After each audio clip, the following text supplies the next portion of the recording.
Wire line இதெல்லாம் நம்மளுக்கு ரொம்ப ஆபத்தானது. வச்சு பாருங்க, அவ்வளோதான், தூக்கி எரிஞ்சிட்டு வேற சட்டை போடணும். இந்த முடி போல் வைக்கக்கூடாது. அடுத்த நாள் காலையில் இப்போ 6 மணி ஆகுது. டீ குடிக்கலான்னு வந்த மண் சட்டியில் டீ கொடுத்துருக்காங்க. நமக்கு பின்னாடி பார்த்திங்கன்னா 16 வீல் ஒன்று வந்துருச்சுங்க. நம்மளுக்கு இறக்கிட்டு தான் இறக்குவாங்க.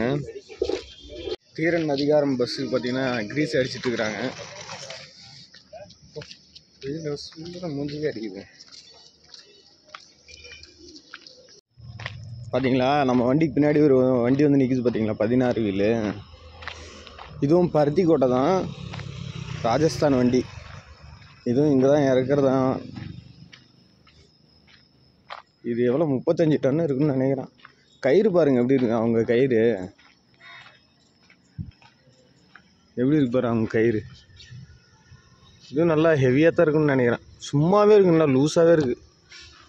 கயிறு இழுக்கிறதுக்கும் நல்லா இருக்குங்க. இது நம்ம கயிறு மாதிரி நம்ம கை வெளியே எடுக்காதுன்னு நினைக்கிறேன். சின்ன டெக்கரேஷன் பாருங்கள். இதில் கூட சின்ன சின்ன டெக்கரேஷன் கூட நல்லா பண்ணியிருக்காங்க.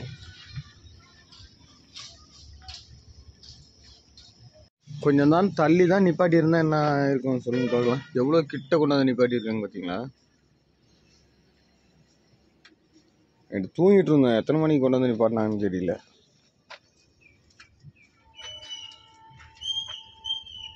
சும்மா ஒரு அரை அடி கேப்பில் கொண்டு வந்து நிப்பாட்டி வச்சுருக்குறாங்க. ஸ்டெப்பு பாருங்கள், படிக்கட்டு எப்படி ஏறுறதுக்கு தனியாக.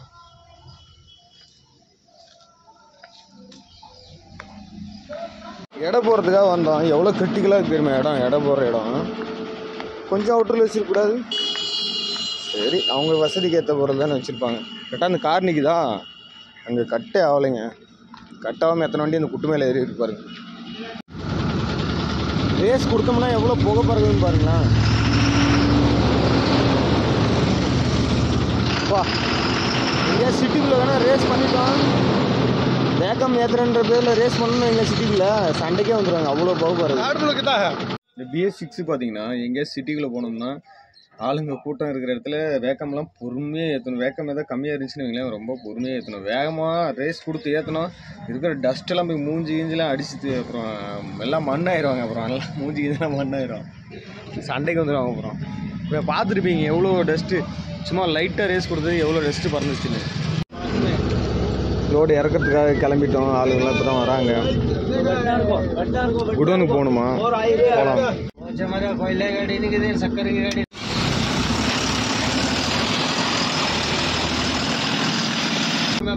कोयला का वो माल बन लेगी जो काली मेरी पूरी गाड़ी चला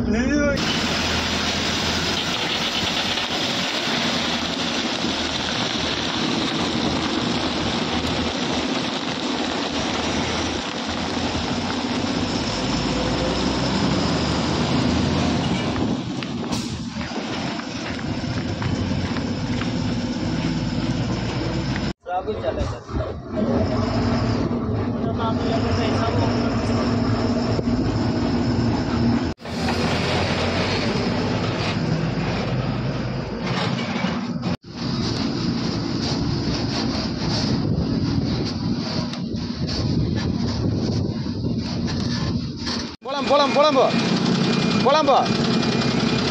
ரைட் சைடு குட்டு தெரியுதா, போலாம்பா.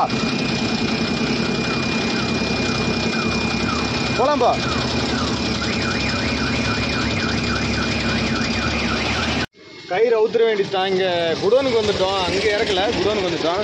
கயிறு என்ன ஒரு கொஞ்ச நேரத்தில் அவுத்துடலாம். முன்னாடி மட்டும் தான் சின்ன ஒரு முடியாக வச்சுட்ருக்காங்க. அதை நான் உங்களுக்கு தெளிவாக அப்புறமா விளக்கத்தை சொல்கிறேன். அது 2 முறுக்காக முறுக்கி போட்டோம்னு வைங்களேன், அது நம்ம கழட்டுறதுக்கு ரொம்ப சுலபமாக இருக்கும். ஒத்த முறுக்கு போட்டாங்கன்னா அது கழட்டுறதுக்கு பாருங்க கொஞ்சம் சிரமமாக தான் இருக்கும். பார்ப்போம். இங்கே வச்சிருக்கு பார்த்தீங்களா, இந்த முடி போல் வைக்கக்கூடாது. அங்கே வச்சிருக்கு பாருங்க, அது போல் வச்சுருந்தா தான் கழட்டுறது ரொம்ப ஈஸியாக இருக்கும்.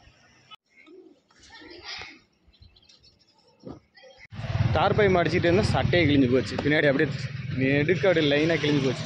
அதே போல் இந்த தார்பை மடிக்கும்போது பக்கத்தில் ஒயர் லைனு இதெல்லாம் நம்மளுக்கு ரொம்ப ஆபத்தானது. அதெல்லாம் கொஞ்சம் பார்த்து இந்த தார்பை இப்படி தூக்கி போடும்போது சரி, கயிறு இப்படி இழுக்கும்போது மாட்டாமல் பார்த்துக்கணும். ஒயர் லைன் கொஞ்சம் போட்டாலும் அப்புறம் நமக்கு தான் ஆபத்து. பாயில் மடித்து முடிஞ்சு கட்டிட்டு கீழே இறங்க வேண்டியதான்.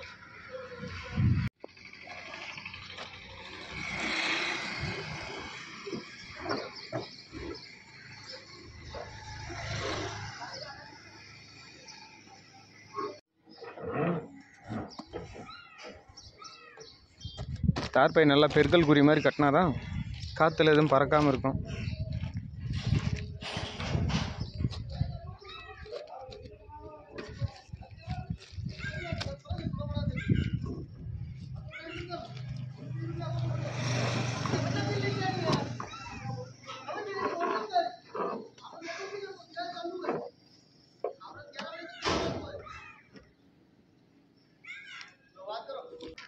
சட்டையே கிழிஞ்சு போச்சு பாருங்க. அவ்வளோதான், தூக்கி எரிஞ்சிட்டு வேற சட்டை போடணும். தார்பாயெல்லாம் கட்டி முடிச்சாச்சு, பாயும் கட்டி வச்சாச்சு. ரிவேர்ஸ் விட்டு லோடு இறக்க வேண்டிய பீட்ரூட்டும் உருளைக்கிழங்கும் போட்டு இன்னைக்கு சமையல் வண்டியில். லோடு இன்னும் இறக்கல, கொண்டு வந்து நிப்பாட்டி இருக்கோம். இறக்குன்னு சொல்லியிருக்காங்க, பார்ப்போம். அதே போல் இது இன்னும் வேய்க்கல, இது வேய்க்கணும். நிலக்கடலை, முட்டை 2,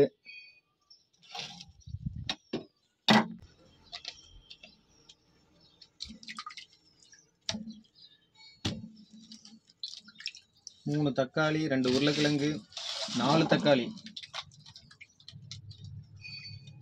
பீட்ரூட் எவ்வளோ இருக்குது? 2 பீட்ரூட்டு. 2 தானே?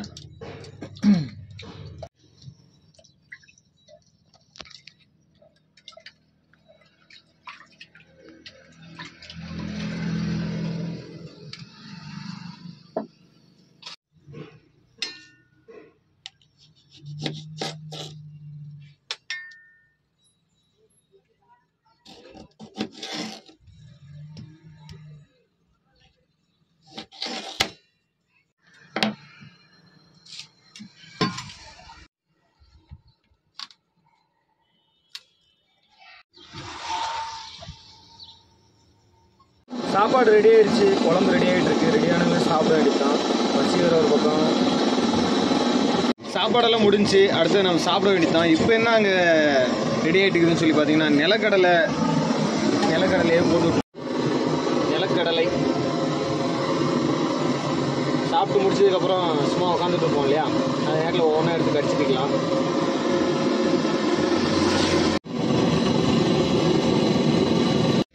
கிட்டத்தட்ட ஒரு கால்வாசி லோடு இறக்கிட்டாங்க. இன்னும் ஒரு கொஞ்சம். எங்கள் மாமா பாருங்கள், அந்த காய்கறி வெட்டுறதுக்கு ஒரு கட்டை ஒன்று அங்கேருந்து எடுத்துகிட்டு வந்தார். இந்த மரம் இலைக்கிற மிஷின் அங்கே தான் உள்ளே இருக்குது. அங்கேருந்து ஒரு கட்டை எடுத்துகிட்டு வந்து, கத்தி இல்லை அது வெட்டுறதுக்கு, சூரியலே வெட்டிட்டு அது ஒரு லெவல் பண்ணுறதுக்காக கீழே போட்டு தேய்ச்சிட்ருக்காரு. லோடு பார்த்தீங்கன்னா இன்னும் ஒரு கால்வாசி இருக்குங்க இறக்குறது. இறக்கி முடித்தாங்கன்னா புறப்படணும். எதுவும் லோடு எதுவும் சொல்லலை. இறக்கி முடிச்சிட்டாங்கன்னா ஏதோ ஒரு பக்கம் நம்ம கிளம்பிடுவோம். லோடு இறக்கிட்டு இங்கிருந்து கிளம்பியாச்சுங்க. நம்ம வீடியோ பிடிச்சிருந்தா லைக் பண்ணுங்கள், ஷேர் பண்ணுங்கள், மறக்காமல் சப்ஸ்கிரைப் பண்ணுங்கள். பெல் ஐக்கானை மறக்காமல் தட்டி விட்டுருங்க. பெல் ஐக்கான் மறக்காமல் தட்டி விட்டுருங்க.